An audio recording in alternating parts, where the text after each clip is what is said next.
देखिए जी, ये आपका एक क्वेश्चन दे रखा है, इसको क्वेश्चन नंबर फर्स्ट मान लो भले, और इस क्वेश्चन की हेल्प से हम ट्रेडिंग अकाउंट और पीएनएल अकाउंट को बनाना सीखेंगे प्रैक्टिकली कि कैसे बनाया जाता है। वेरी वेरी गुड इवनिंग सभी स्टूडेंट्स को। ओके, ठीक, आइए हम क्वेश्चन पढ़ते हैं। लिखा हुआ है, from the following balances obtain from the few accounts of mister H Balaram.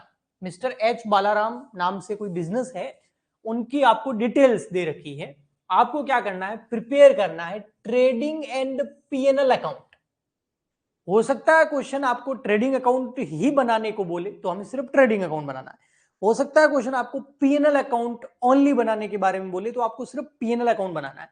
हो सकता है क्वेश्चन आपको दोनों अकाउंट बनाने के बारे में बोले तो आपको दोनों बनाने हैं। मैं दोनों वाला करा रहा हूं, जो मैं आपको होमवर्क दूंगा उसमें हो सकता है ट्रेडिंग अकाउंट ही बनाना पड़े, हो सकता है पीएनएल बनाना पड़े, हो सकता है दोनों बनाना पड़े। तो वहां पर क्लियरली लिखा हुआ कि क्या बनाना है, जैसे यहां लिखा हुआ prepare trading and PNL account, तो दोनों बनाने। ओके, कुछ डिटेल दे रखी है यहां पर। स्टॉक दे रखा है 1 अप्रैल 2016 का, तो ये कौन सा स्टॉक हो गया, ओपनिंग स्टॉक।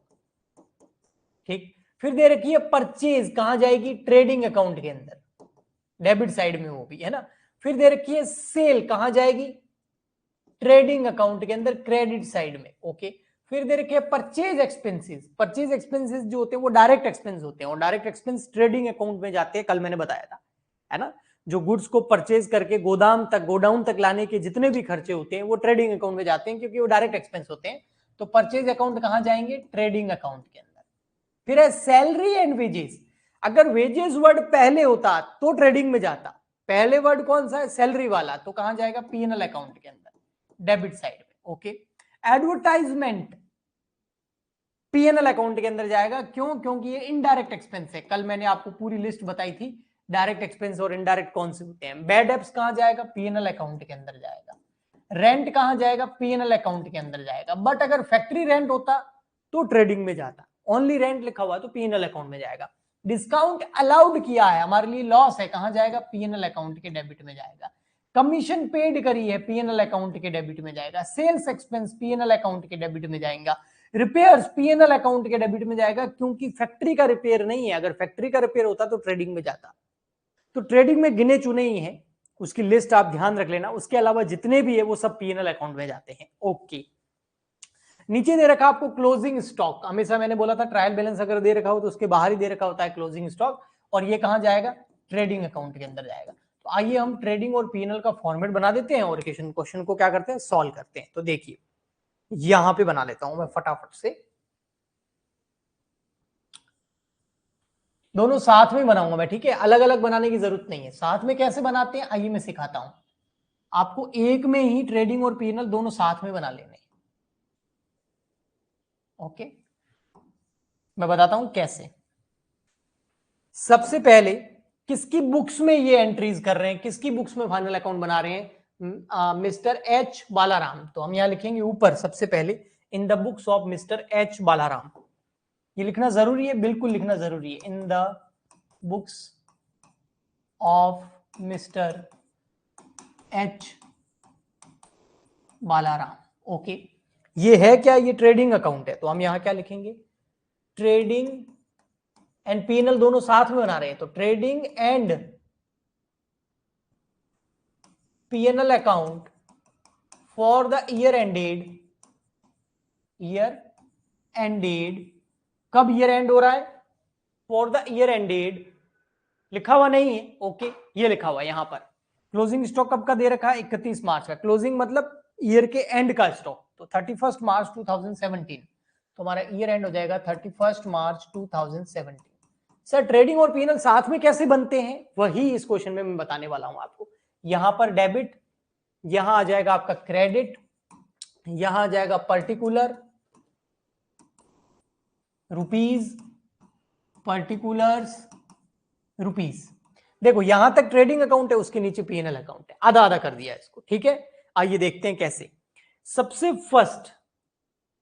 पहले हमें क्या करना है, हाँ जी दिख रहा है आपको, बिल्कुल क्लियर दिख रहा होगा। सबसे पहले हमें क्या करना है, देखिए सबसे पहले क्या लिखा है, स्टॉक कौन सा, ओपनिंग स्टॉक कहां जाएगा, ट्रेडिंग अकाउंट में, कितना है 8,000 रुपए। तो हमें पता है कि ओपनिंग स्टॉक यहां आता है, तो हम यहां लिख देंगे टू ओपनिंग स्टॉक कितना 8,000। एक एक आइटम को ढूंढ ढूंढ के नहीं लिखना है, स्टार्टिंग से स्टार्ट करना है, जो चीज जहां जाती है वहां लिखते जाना है।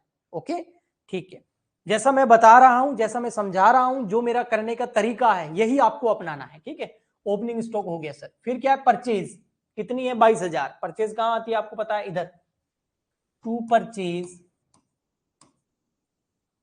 22,000 अंदर इसलिए लिखा है, अगर परचेज रिटर्न होगा तो लेस कर देंगे। ठीक है ओके। फिर क्या है हमारा, सेल्स, सेल्स कितनी है 42,000। सेल्स कहां जाती है आपको पता ही है, ट्रेडिंग अकाउंट के बाय साइड में, इधर बाय सेल्स 42,000। अगर सेल्स रिटर्न होगी तो लेस कर देंगे, नहीं होगी तो ओके। फिर आता है आपका परचेज एक्सपेंस, ट्रेडिंग अकाउंट में जाता है, परचेज से रिलेटेड है 2500। किस चीज की परचेज से रिलेटेड है, गुड्स की। तो यहां आ जाएगा टू परचेज एक्सपेंस। कितना है परचेज एक्सपेंस, देखो जी, परचेज एक्सपेंस है आपका 2,500, 2,500। तो यहां आ जाएगा बाहर 2,500, ये डायरेक्ट एक्सपेंस होता है। ओके ठीक, फिर आगे बढ़ते हैं, और यहां आप देखेंगे तो आपको दे रखा है, ये हो गया, ये हो गया, ये हो गया।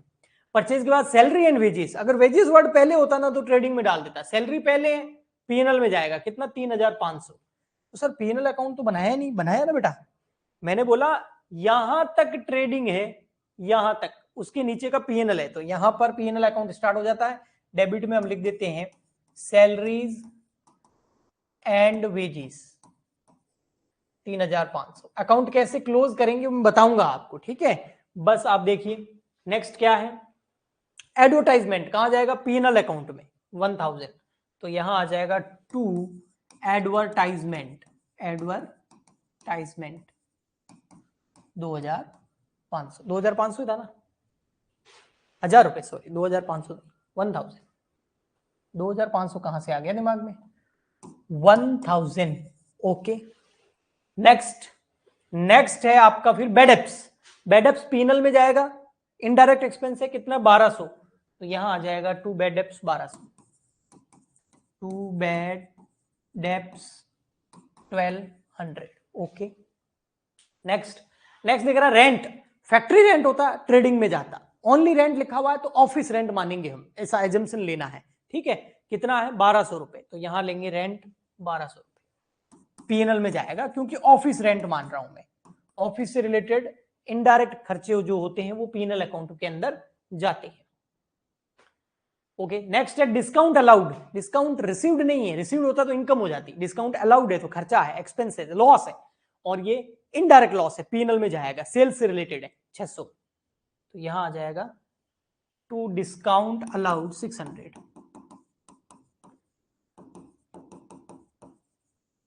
अगर डिस्काउंट रिसीव्ड होता तो पीएनएल की क्रेडिट साइड में आ जाता क्योंकि इनकम होती है ना, डिस्काउंट मिलता, ये तो दिया है हमने। Okay next, commission paid, commission मिला नहीं है, कमीशन पे किया है, खर्चा है, पीएनएल में जाएगा कितना, कमीशन पेड है 1,100 रुपए, तो यहां लिख देंगे टू कमीशन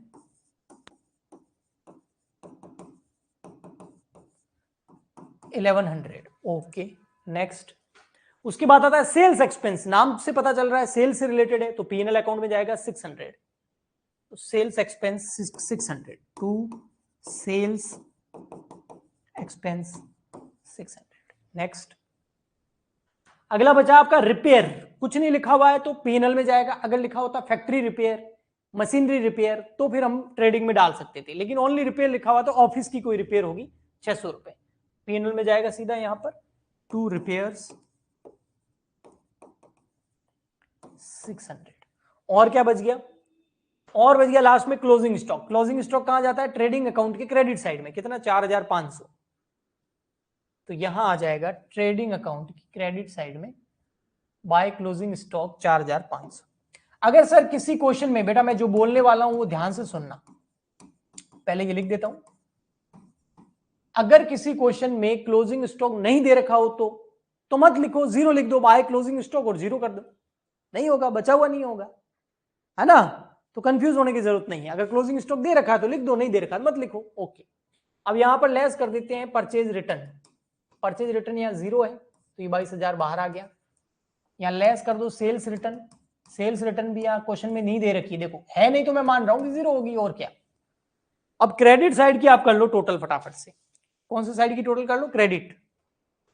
क्रेडिट साइड की टोटल कितनी हो रही है? 42,000 प्लस 4,500, ये हो गई 46,500। यहां तक करनी है, ट्रेडिंग अकाउंट तक है ना, तो ये 46,500।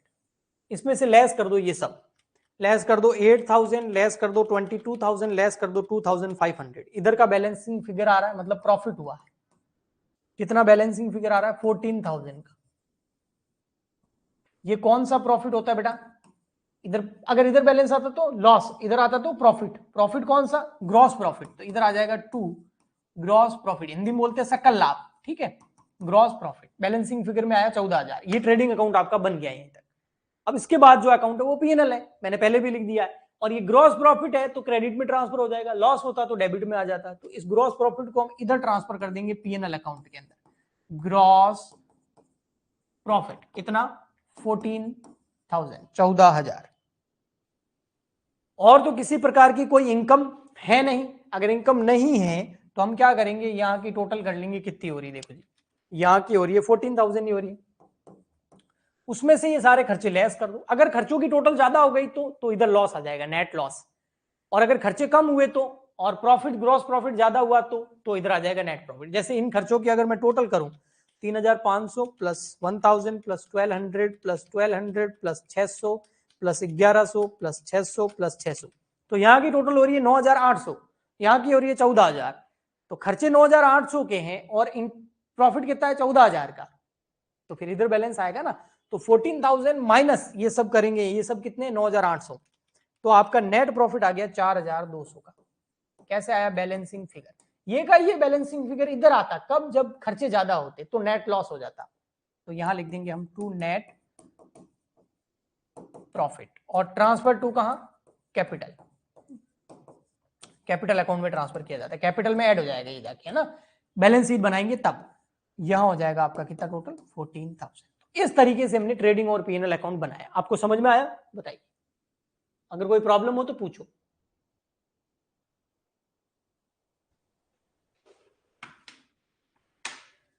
Very good Richa, okay.